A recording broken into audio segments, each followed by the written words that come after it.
the past few years, we've heard the term free agents and been told we would all need to become one in order to succeed. The recent economic structures have helped to promote this concept as reality. Where do we get the tools to take control of our career path in the present and future? Welcome to the Career Confidant with your host, Marie Zimenoff. Marie and her guest experts are here to provide you with the tools you need to move forward and achieve your career goals. Now, here is Marie Zimenoff. Hello and welcome to the Career Confidant, and we're glad to see you today. And I'm just going to do this right now. It's going to cause a little ruffle, but we're going to make it happen. So we are here today with Ruth Winden, and she is a career services provider who Ruth, you spent a long time in an independent careers practice, and then you recently went in and started working inside an organization. So Ruth Winden, when you're outside of London, is that correct? Yes, I'm in the north of England, in the beautiful north. Yeah, we're so glad to have you. So tell us a little bit about, well, I think it's interesting, just what happened. How did this transition happen? Because a lot of people that are in business are very nervous to go and get a full-time job. Yeah, I think I really went against the trend. So normally, people are in an organization and then they build up all that experience, and there comes a point where they think, oh, I've probably had enough of politics now. I leave and I set up my own business. And I did it the other way around. So I ran my international career management business for 20 years. And I had a wonderful time. And I got to the point in my own career where I felt I've done so many different things and I've worked with so many different organizations, but what I really miss is actually seeing things being implemented and building that network internally and really bringing about change in one organization. Because as a consultant, you go in, you do your career development program, you work with people, and you never quite know what happens in the end, And I got to the point where I felt I've got at least another 10 years in me, and where I can really focus in on my career. And I also felt a little bit lonely. I mean, I know obviously, like we all do, we have big networks, and I was never short of people I could pick up the phone and speak to or connect via Zoom, but I just missed being part of a team. And then all this came together, and my absolute dream job was advertised, and it was actually with a client of mine. And I thought, this is the kind of job worth giving my independence up for. And so I applied, and I joined the University of Leeds, and it was a very competitive process. And I thought, rightly so, I got a very good grilling, and I really felt, I earned it. And I was over the moon when I got appointed. And also I think what helped was that I knew my future boss. That was obviously also Marie, a big consideration. Am I, being managed by someone else? What kind of a person can I be managed by? And the wonderful thing is I'm extremely happy. It's now already 3 years. I can't believe where the 3 years have gone. And I'm part of a beautiful team, wonderful colleagues. My boss values my experience and gives me lots of autonomy. So I'm very, very lucky I can bring in all my experience and bring in new programs and develop now that internal network and make change happen in one organization. That was my story. And everyone said, why are you doing it? You're supposed to do it the other way around. And I said, no, I really want to see the change. I want to build the networks. And we're 11,000 people. So there's a big network to master. And now I can tell you a little bit more about the kind of things I do, but it's very much about, transformative change. And that's really exciting. I love that. And one of the things that you get to do is work with people who are inside the organization, but wanting to manage their career in some way. So I want to hear from you. What are some of the challenges you see people inside the organization struggling with as they navigate career development inside the organization? Yeah, I think one of the challenges I saw immediately when I joined was that managing your career is a skill. And I think a lot of people, they came into an organization and then they got more and more opportunities, but we're not necessarily spending enough time on learning how to manage our careers. And so what I see is really the need to understand, okay, how do I gain visibility internally? How do I develop my skill set? How do I, put myself forward for opportunities? basically, this whole piece about how am I proactive, but also, what is my reputation in the organization? How can I build networks, relationships, find people to support me? And, you know, it's it's a big challenge for people because, we're also busy with our day-to-day jobs, and taking time out and really thinking about, who am I, what do I want to do, where I want to go, and how do I make that happen? It's not really different, Marie, from the clients I used to have, independently in many ways. Yeah, but now they're trying to, like you said, do it on top of their internal organization and maybe navigate a little bit more of the bureaucracy. Then obviously when you're changing organizations, you're an unknown and there's pros and cons to that. But when you're internal, there's all of that, like you said, reputation management and understanding how the system works to get from here to there. Is that one thing you get to work with people a little bit on? Absolutely. So tomorrow I'm starting a new group career program, and it is for professional services colleagues. And there are people who are really eager to network, to build their internal visibility, to get ready for the next opportunity, to get a promotion. And it is, and it's wonderful to work with them because they're so, really committed to their careers. And there's a lot to learn, and there's also a lot to share. And I think one thing I take away from them is also they're so keen to network and build those networks, because a lot of people in larger organizations, they work in silos, and and they want to connect with people across the organization and make those really good, worthwhile relationships and help each other and learn. And that's really something that I can then support them in by running these group programs, which is just an advantage rather than working one-to-one. And then there's obviously, a lot of confusion as well, Marie. AI is taking over, and how does that work? And our organization, we have a license to LinkedIn Learning, so that's really important to our organization. So everyone has access to that, and there are lots of new things in LinkedIn Learning that they might not be aware of, and so, our internal opportunities are also signposted through LinkedIn Learning. I know this because I'm a career professional, and, as career professionals, we are always on top of these things. But if you're busy with your day job, it might just not be on your radar. So I heard two things there. One, the power of people, and not just inside your silo, but across. And a lot of people miss that, right? That they think, oh, my opportunities for advancement will be internal to my silo. And even if that's true, they miss that the relationships they have across the organization will impact that positively or negatively, right? Because someone else's boss is talking to your boss, and they can either be an advocate for you or not. And then I also heard this learning piece of mapping what you learn and what you take the time to learn to what's important to the organization. So let's go back to the networking piece first, and tell me how you see that play out for people when they decide they're going to network outside of their silo. I think for me, it is really, taking up opportunities to engage with other people. And we're very, very lucky in my organization because, for instance, we have a network of women at Leeds, and there are 1,000 of us in there, and it's on Teams and lots of events.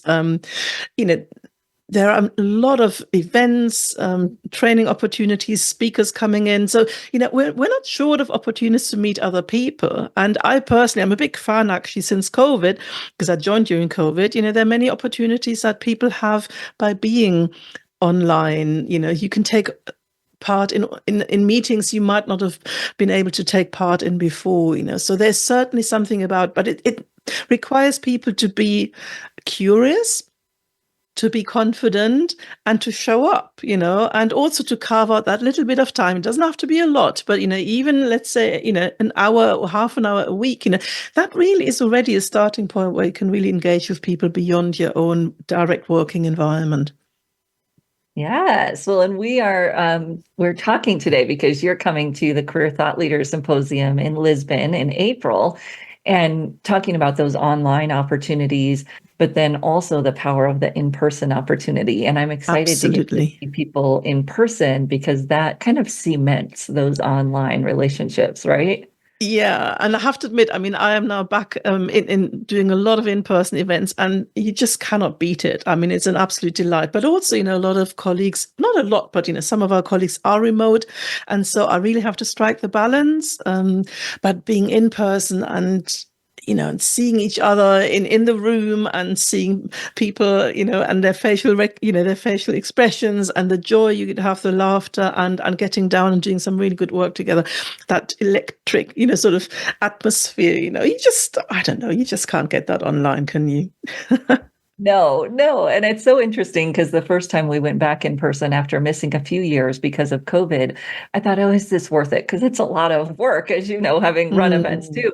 And the moment that people started to show up, it was like, yes, this is worth it. So if you're a career thought leaders, a career services provider, check out careertl.com/simp 24, so SYMP Symposium 24, and join us. There's still space and time to join us in Lisbon. We are going to take a short break, and when we come back, we're going to talk with Ruth a little bit more about this internal career development, what people can be doing to develop your career, whether you're working today or not. And we'll be right back in just a few minutes.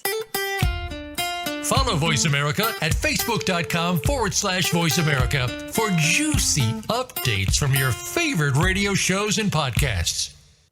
You know that the career landscape has changed and that you need to be proactive about managing your career. You can have the foresight, skills, and confidence you need to take charge of your career and seize opportunities. A strategic advantage and career expert, Marie Zimenoff has helped thousands of leaders like you get focused, get found, and get hired.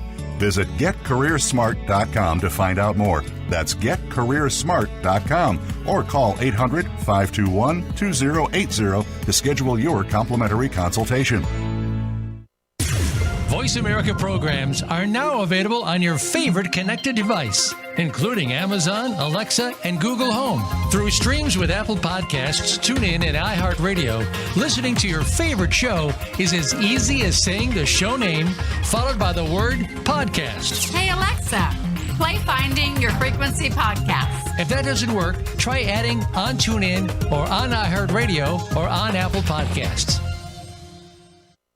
Do you need directions to solid financial future? If so, the Money Answer Show with Jordan Goodman will provide you with a roadmap to making smart money decisions in every area of your personal finances. Join Jordan every Monday at 12 p.m. Pacific Standard Time, 3 p.m. Eastern for the Money Answer Show on the Voice America Business Channel. Learn how and where to get the best deals on mortgages, cars, and insurance. Find out the best ways to save for college and retirement. Get out of debt, improve your credit rating, and save on your taxes. The Money Answer Show with Jordan Goodman will provide you with great tips on investment opportunities in real estate, stocks, annuities, and other investment vehicles. That's the Money Answer Show with Jordan Goodman on the Voice America Business Channel every Monday at 12 p.m. Pacific Standard Time. When it comes to business, you'll find the experts here. Voice America Business Network.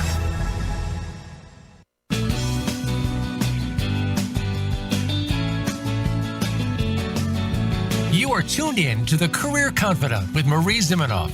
If you have a question or comment for Marie or her guest today, please call 1-866-472-5790. That's 1-866-472-5790. You may also send an email to marie@strategicadvantage.com. Now, back to The Career Confidant. Welcome back to the Career Confidant, and today we're talking with Ruth Winden, who's at the Leeds University in the UK. And Ruth, you've been talking about the importance of developing the career internally. We've talked a little bit about relationships. We're going to talk a little bit about learning. But before we go on to learning, I don't know, anything that you would add around relationships and kind of that social capital and how people figure out, like, who's the most important for you to maintain those relationships with? Yeah, I think it's being aware of, who the movers and the shakers are and who the influencers and, which teams are growing, where the strategy is going of your employer and, the things in the pipeline, and really keeping a very close eye on, where we're heading as an organization, what are the priorities, where am I interested and ideally suited to make a difference? And, having this radar of what's going on is so important. And then really looking out for, okay, what are the opportunities, and importantly also, not just the opportunities, but actually what are they looking for? What kind of people, what kind of skill sets?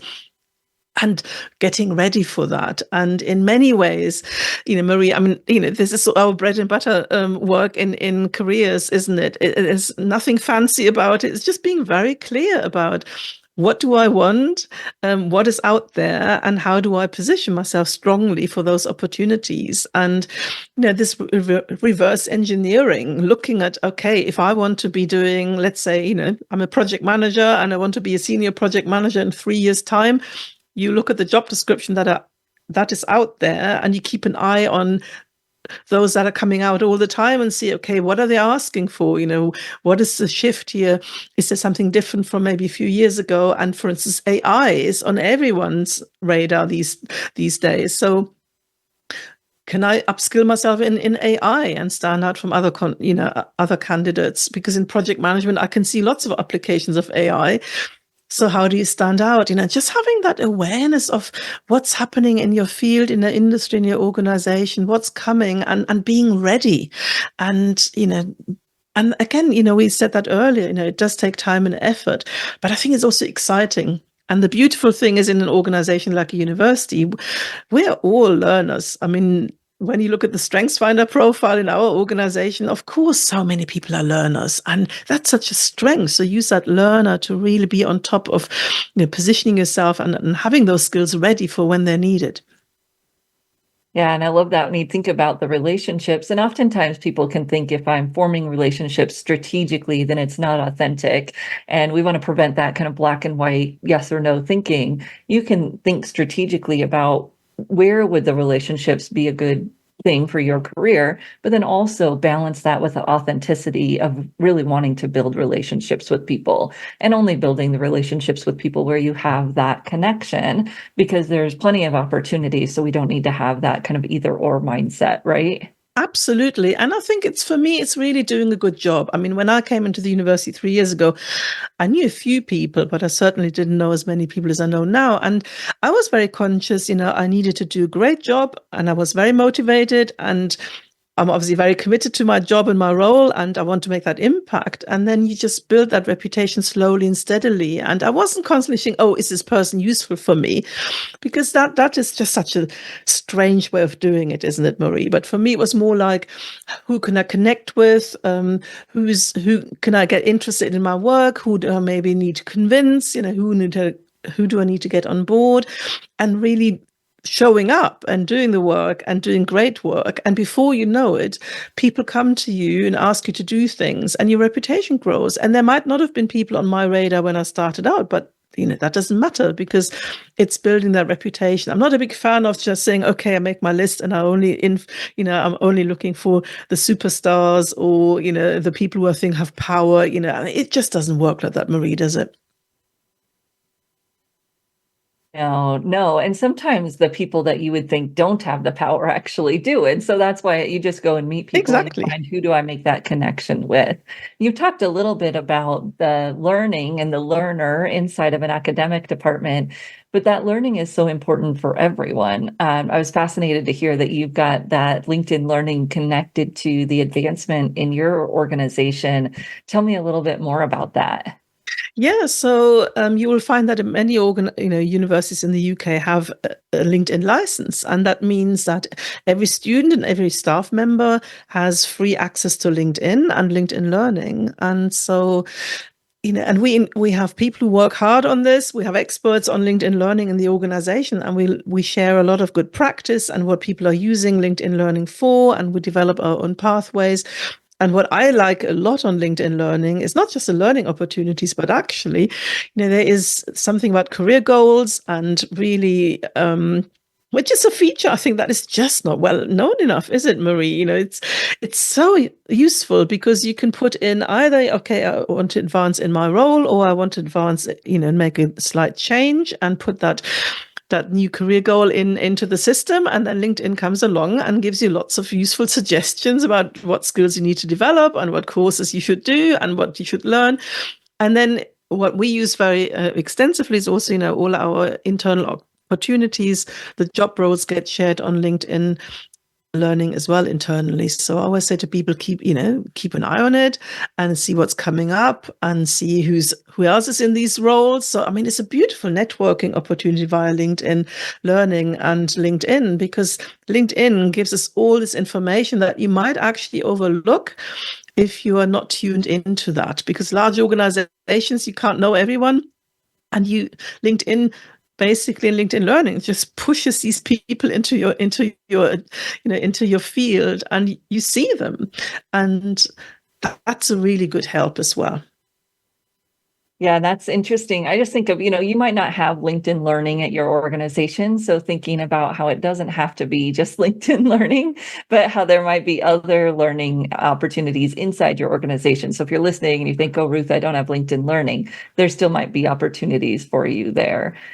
So share just a little bit about the group work that you've been doing, because that's going to be the focus of your presentation at the symposium. How has that added value for you and for the people that you serve? Yeah, so I'm lucky that my employer was very keen on my group coaching experience, because what we're interested in is, deeper transformation. And as much as I love one-to-one work and one-to-one coaching or mentoring, what the groups offer us is, having a cohort of people in similar situations at work, going through things together and developing, much clearer career management skills. And the group process offers an opportunity for people also to learn from each other. I think for me, that's such an important piece. Yes, I'm a careers expert, but when you work one-to-one, you're always in that expert role. But when I work with a group, I really try hard to help everyone in the team, in the group, to recognize their own career management skills, and then they start helping each other. And that also reinforces for people that actually have a lot more skills than they're thought. And so I'm running several career programs in groups at the moment, with different cohorts, from people who work in professional services to researchers to academics. And I just love the dynamics of it, because people might find it a little bit unusual to start with doing things in a group, but I've spent many years of my career as a facilitator. So when you can really facilitate the groups, the dynamics, it brings out the best of people. And also, one person said to me last time, I feel less lonely now.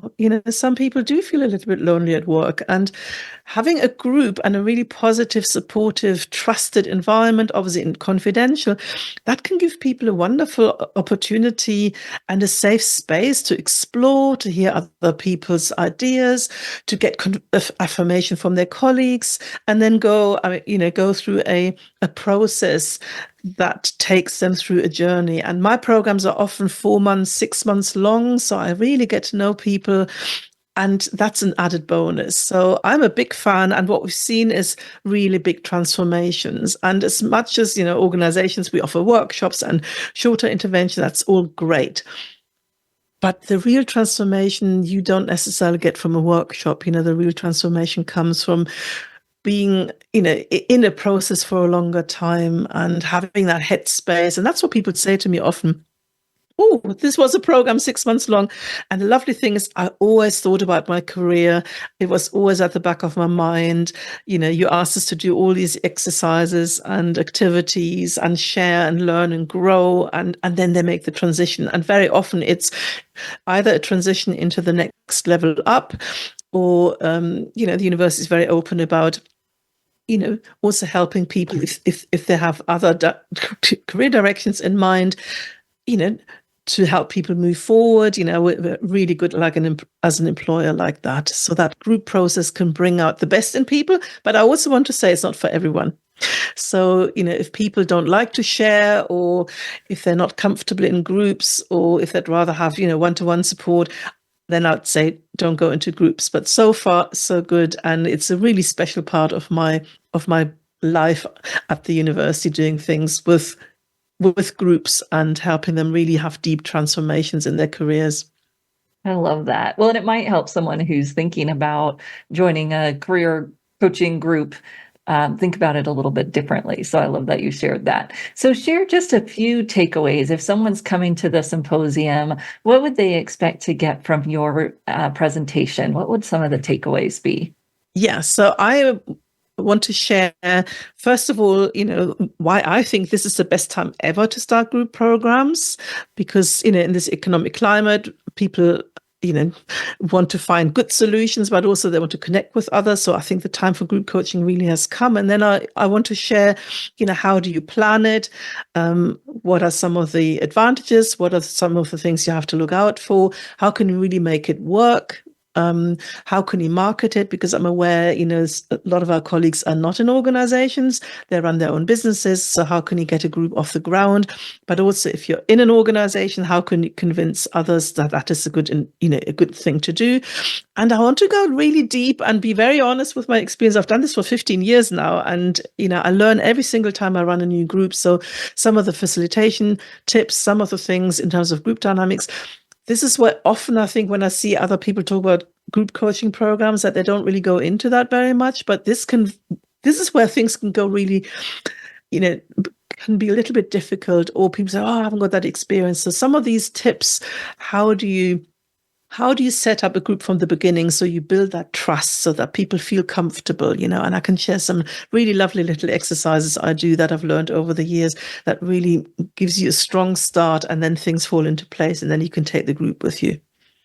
Oh, I love that. Well, I'm so looking forward to seeing you in Lisbon. And I know that the career coaches and other career service providers in our network are really going to benefit from that. So thank you so much for sharing today. And I can't wait to see you in Lisbon, April 10th through the 12th. If you're interested, careertl.com/SYMP24. So we'll see you in Lisbon, Ruth.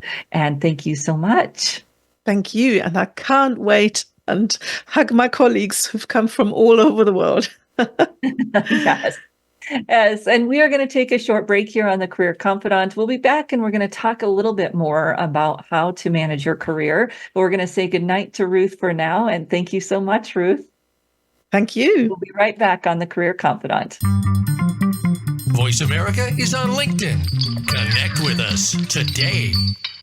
You know that the career landscape has changed and that you need to be proactive about managing your career. You can have the foresight, skills, and confidence you need to take charge of your career and seize opportunities.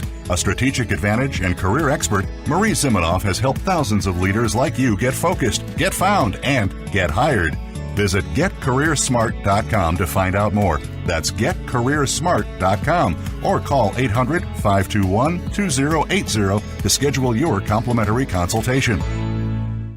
Have you become a member yet? Sign up now to become a member of Voice America. It's always free and easy. Plus, you get to take advantage of some great member benefits. Get unlimited access to millions of hours of on-demand content across all of our channels. Keep track of your favorite episodes, shows, and hosts in your own customizable library. Find out what shows you might be interested in based on your favorites. Plus, you get insider access with our newsletter.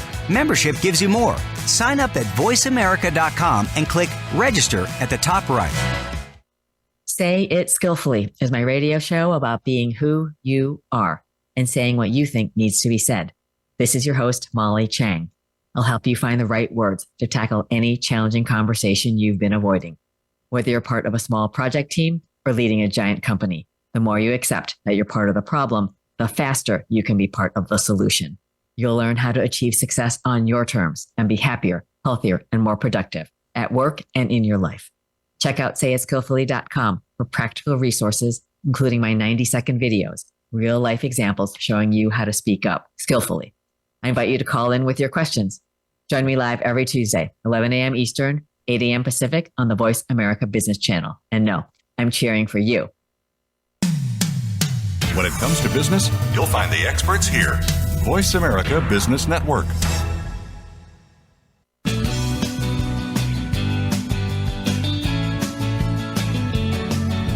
You are tuned in to the Career Confidant with Marie Zimenoff. If you have a question or comment for Marie or her guest today, please call 1-866-472-5790. That's 1-866-472-5790. You may also send an email to marie@strategicadvantage.com. Now, back to the Career Confidant.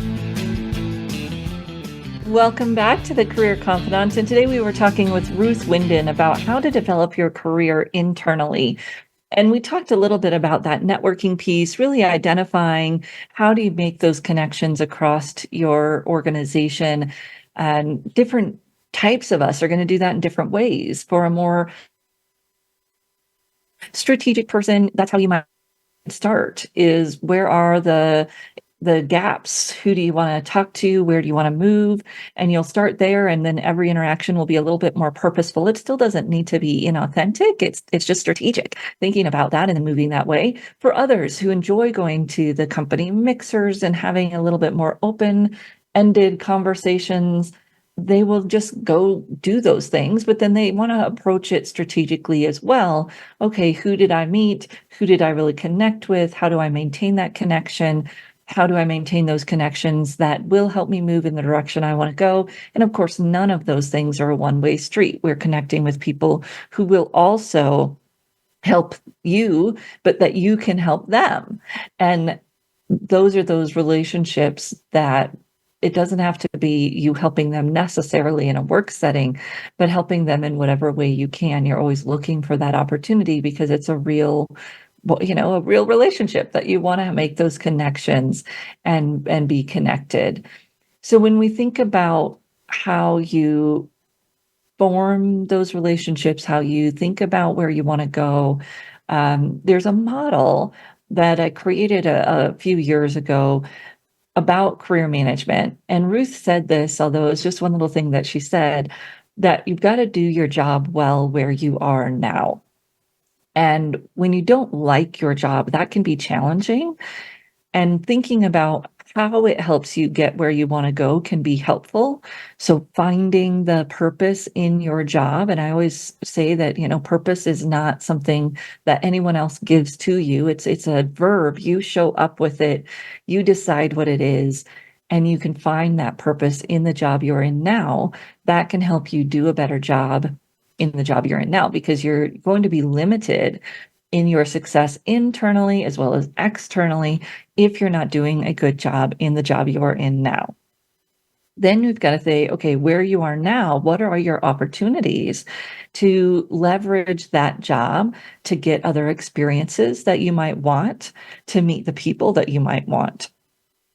And when you've got that foresight of at least a short-term goal of where you'd want to go next, you can think about what in your current job could you do to build yourself those opportunities? Are there meetings you could go to where you'd meet some of those people? Are there opportunities or special projects you could take on where you would meet people and get the skill sets you want to get, or build visibility for the skill sets you already have that will help you move into that next role that you want?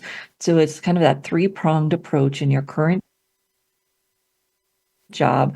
Are you performing, doing it well? Are you networking? So kind of using where you are right now to build those relationships inside or outside your organization. That could be helpful. And are you learning in terms of the skill sets that you need to take that next job on? So that's in your current job. We've got to be doing that right now. Then thinking about, okay, that short-term goal that I want to take and move towards, how might I take on a volunteer opportunity that will really get me one step closer to that job? Now, this might be internal to your organization, but it also might be external. It might be a volunteer opportunity. It might be an association leadership job. It might be something completely outside, but the test of it is, does it bring you those skills you want for that next job that you're interested in? Because there's likely a gap in terms of what you have now from what you need to have to get that next role. And finding those opportunities to really gain that skill are going to be important. Then, of course, you're going to start that networking of the strategic networking to really build the people in those areas that will know you when you apply for the job. So we used to say, it's who you know, but now, it's really who knows you and what do they know about you. So we're looking for opportunities to network and build visibility for those new skill sets, which we might get in that volunteer opportunity. We might get in a new project we take on, et cetera. But we're really looking for that. who are the people that are in those decision-making roles where I want to go, and how can I build relationships with them and visibility with them so that they see the skills I want to have, and that can get me into that next role. Then we also think kind of long-term of what do I want long-term, and how do I build my network towards those long-term goals. Might be a little different than the short-term goals. And what do I need to learn? How do I maybe even research? What are the gaps that I need to learn? I might not be ready to start learning them yet. I've got a lot of time if that's my longer term goal to get there. But I've got to start doing that research to figure out what are the gaps, what will I need to learn? How do I put all those pieces together? And of course, continuing the networking towards that long-term goal as I build relationships from one organization to the next, one type of job to the next, whatever that might look like. So when I put all of those pieces together, that comes into a lot of what Ruth was talking about in terms of the relationships I need to have, then the skill sets I need to build. And not forgetting that there's oftentimes a lot of learning opportunities available inside your organization. Do you have a learning organization support? Most big companies do.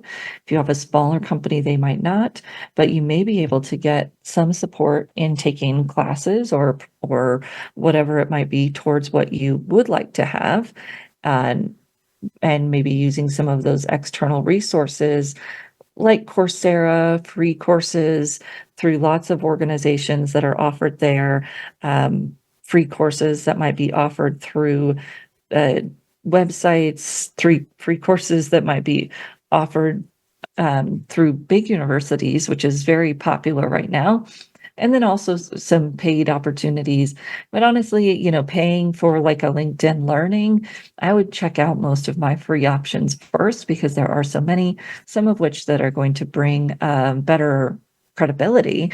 For instance, I could go get a certificate in something for a very low fee from many high-named organizations or universities versus the same fee I might pay to LinkedIn Learning. So what is going to fit for you? First, checking what's available inside your organization, then checking out some of those free options and the massive online open courses that might be available. And then what paid options might be the next great step. Now, researching towards those paid options can be a great networking strategy. So I can reach out to people in my industry, my peers, the people that are one level up, the people that have the jobs I want, and ask them about the courses that they've taken or the courses that I'm considering. What might help build that gap? So the visibility goes beyond the networking a little bit, because those relationships that you form are so critical, but you're not going to form relationships with everyone you need to be visible to. So you want to think about other ways that you could build your visibility internally and externally. This is where we start talking about some of the online ways that you can interact, but this doesn't have to be social media. Social media can be a good fit for some people, but it's not a good fit for everyone. You might have internal organizational channels where you can get engaged in conversations, share information, ask questions. And, people sometimes call it the company's interweb, your Slack channels, whatever it might be, that really give you that opportunity to be visible and participate in conversations inside the organization. Then attending meetings or other internal opportunities that give you the connections that you want to have. So you're thinking about, how do I build these relationships, but also how do I build visibility? And you can do them at the same time, participating in meetings. Turn on your video. I mean, it seems silly, right? But if you're not there visually, it's harder for people to see that you're there. Systems like Zoom, right? It's the people that have their camera on that rise to the top of the visual field. And that's where you want to be. Doesn't mean you have to have your camera on the whole meeting, but do engage, turn that on, and be participating in those opportunities so that you can get all of the benefit from them, not just the what information, but also the visibility and relationships. And so as I'm thinking about that piece of it, you've got the relationships, the learning, the visibility, and how are you going to build that so that you can position yourself for the next opportunity. And one of the favorites that our organization talks about is professional associations, not just because we are one, but we hear over and over again from our career coaches that they're talking to their individuals about how do you build those opportunities inside your industry. And really, those are so much built in already.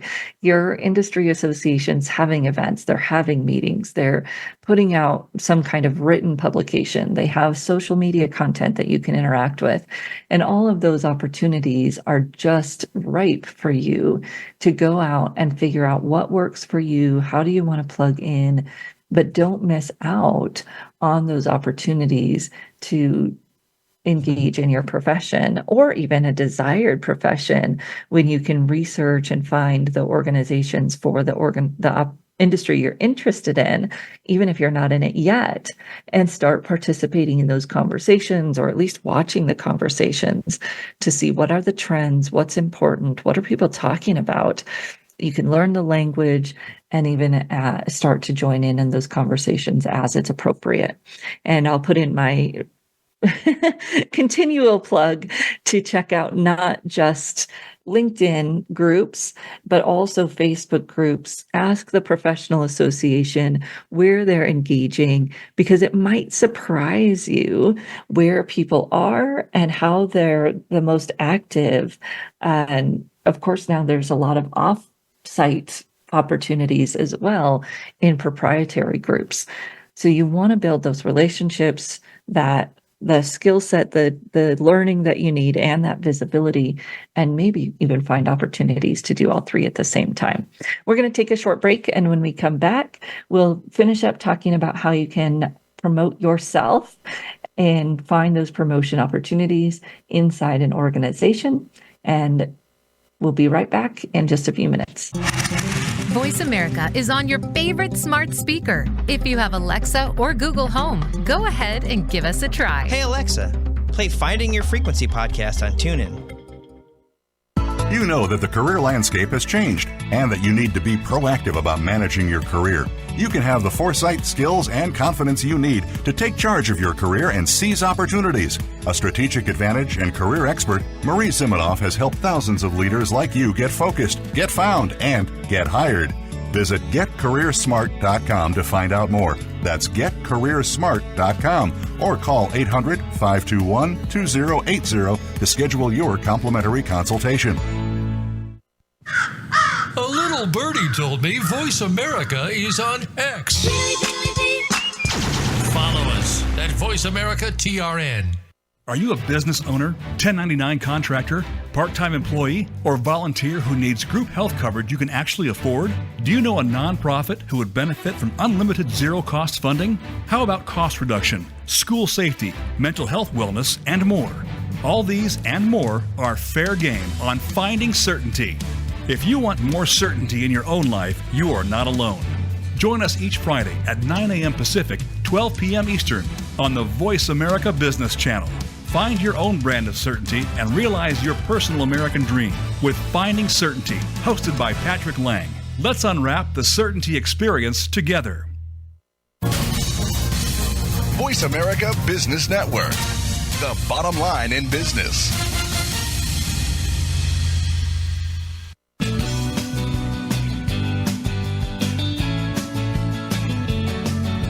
You are tuned in to The Career Confidant with Marie Zimenoff. If you have a question or comment for Marie or her guest today, please call 1-866-472-5790. That's 1-866-472-5790. You may also send an email to marie@strategicadvantage.com. Now, back to The Career Confidant. Welcome back to the Career Confidant, and today we've been talking about career advancement and how we can use our current role to springboard that advancement, and how we can learn to navigate inside the organization. And I've got to say, so I recently started a leadership position inside a nonprofit organization because, I wasn't busy enough. And one of the missteps that I made in the first few months of this leadership position was not understanding who all the players were, who all the powers that be were, and that just an individual that had not seen around that much, who had come to a few meetings but hadn't said much, and I didn't understand the role that this person played inside the organization, and misstepped, right? Didn't ask for their input on something, and it didn't go over well. It caused some strife, and that is one of the challenges inside any organization. And even if we're an entrepreneur, we have that challenge with either clients or customers or potential clients or colleagues that we're interacting with as peers, that we always want to, well, one, be aware and be looking at the nonverbals that people give off. I think that's particularly challenging for us sometimes when we're in the hot seat, right? The meetings that I'd attended where this person had also attended, I was in charge, and I was too busy trying to get my bearings of the process and the technology and all of those things to really pay attention to the nonverbals amongst the people, and also to do some one-on-ones and really get the lay of the land by having conversations one-on-one with people around what's going on in the organization. Who should I connect with on this issue or that issue? Those are questions to be asking when we're in a group setting of any kind. And what I've seen for employees, and I made these mistakes myself when I was employee, is that oftentimes we get too busy doing our job to do our job, that we're too busy doing the day-to-day to really look at what's going on inside the bigger picture of the organization. Or maybe we think that is just a distraction from what we should really be paying attention to do our job well. And we don't recognize the impact, not just to our career, but to our effectiveness, to our happiness, to and everything that we do when we aren't paying attention to what's really going on inside the organization. And so I think about that and the way that we might want to kind of sweep the bureaucracy under the rug or not pay attention to it, and how it does impact our ability to do our job, our ability to get the next job, and our ability to really enjoy where we're working. And we think that by avoiding the bureaucracy, we will be happier, right? Ignorance is bliss. But after we've been around for a little while, we know that that's really not true, because eventually that ignorance catches up to us, and it does worse damage than it would have if we would have learned of it up front. So thinking about that, and the relationships inside of your workplace, how are you building relationships in your current role? How are you making sure that you're maintaining those relationships? And then what are some of those, maybe even relationships you've avoided because of the bureaucracy inside your organization? And what might you do to start building that bridge so that it doesn't impact you negatively right now or in the future? Most of us have that person in your brain where you avoid them or whatever it might be. And how might you bridge that gap? The 2 points. So I was teaching a leadership class this weekend, and the main facilitator shared a couple of thoughts. One is that assuming positive intent.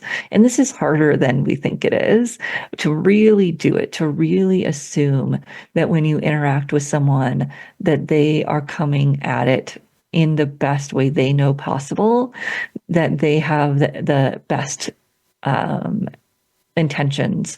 And of course, the better we communicate, the more we'll be on the same page, and hopefully those intentions will align because we've got a shared goal. But even when that might not be the case, to just assume that that person you're connecting with has the best intentions, wants good things for the people that you're both serving, the organization that you work for. And when you bring that assumption in to your conversation, it just changes the dynamic. A lot of times we come into a conversation with a lot of negative assumptions about the person, bad things that we think they intend or want. And at the very least, it'd be nice to be neutral, but that's pretty challenging. So we think about how can I come in kind of assuming that in positive intent. And that doesn't mean that I'm going to be blindsided or naive, but it does mean that I come in with that positive intent assumption from the beginning. Then, of course, you've got curiosity, and that when someone doesn't agree with me, that I can stay curious as to why. And leading with that curiosity instead of ego is really where we try to come to as a coach, right? Is that I'm coming into this one believing that my client is the expert, that they're whole, that they know their life. And that's what's really important. Of course, I can offer additional thoughts on other matters, but when it comes right down to it, they're the ones that will have to live their life and therefore be the expert in it.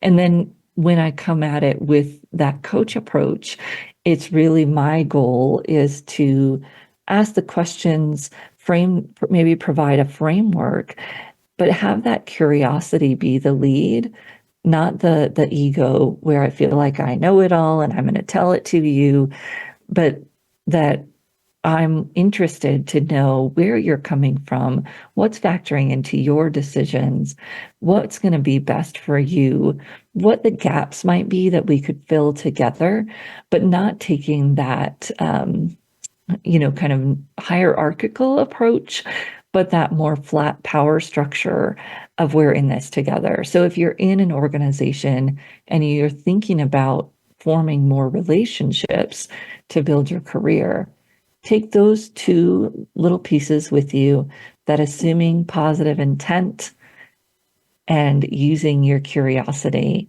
and looking for opportunities to build your network, to have those real authentic conversations and relationships with people, and then also continue your learning, which comes back to the humility of leading with curiosity, is that I don't know it all. And I'm going to learn, I'm going to find those gaps so that I can fill them. And I'm going to continue not to just learn from educational opportunities, but from the people that I engage with every single day. And the only way that I can learn from them is to bring those positive assumptions of intent and the curiosity into what I do every day. So if you're a career services provider, whether that's a career coach or work in a university, work independently, we welcome you to join our virtual community at Career Thought Leaders. We have Career Thought Leaders group on Facebook. We also have Career Thought Leaders group on LinkedIn. It's not the easiest place to connect, but we're there. And you're also welcome to join us every Tuesday. We go live on our YouTube channel, Career Thought Leaders YouTube channel, on our Facebook page, on our LinkedIn company page on LinkedIn, every single Tuesday at 4 p.m. Eastern Time. So you can get some more specific resources for career services providers. And of course, we hope to see you in Lisbon, April 10th through the 12th, careertl.com/SYMP24. Thank you. And we will see you again next week right here on the Career Confidant.